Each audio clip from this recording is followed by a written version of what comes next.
Reporting for Daybreak Online for this January 9th, Friday, I'm Jim Abrams. Not as cold today as yesterday, partly cloudy with a high near 40 today. Low tonight in the low to mid-teens, and Saturday, lower 40s with lots of sunshine, mid-20s on Saturday night. Mid-40s on Sunday with a cloudy sky and lows in the upper 30s. 80% chance of rain on Monday with a high in the upper 50s. And mid to upper 40s on Tuesday with cloudy skies. In area news, the Sylacauga Planning Commission fielded a presentation yesterday concerning economic development. Sharon and Dixon Kidd, residents and business partners of Harpersville, approached the commission along with Greg Atkinson of Atkinson Real Estate with a plan for developing a sports complex on the southern portion of U.S. Highway 280. The complex, the Kidd suggested, could serve as a huge revenue and tax producer for Sylacauga, not only in the money generated by teams using the complex, but also by the businesses lured to the area because of the traffic generated. The Kidds described themselves as consultants in the possible development, someone who could organize the project as a whole. The area the Kidds suggested for development, however, is not yet within city limits.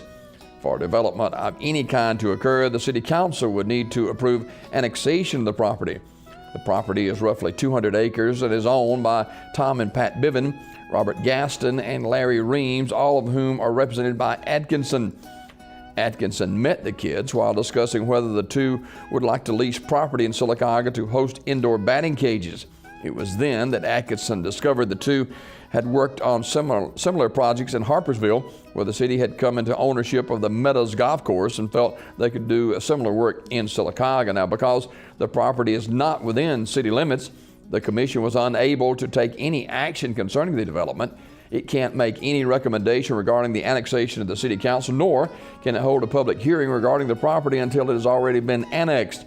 Regardless, Atkinson characterized the presentation as a good first step in a potentially big move for the city.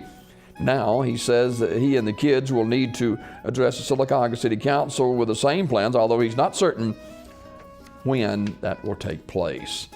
A Talladega man has been arrested for passing forged checks, according to Talladega Police Lieutenant Alan Kelly.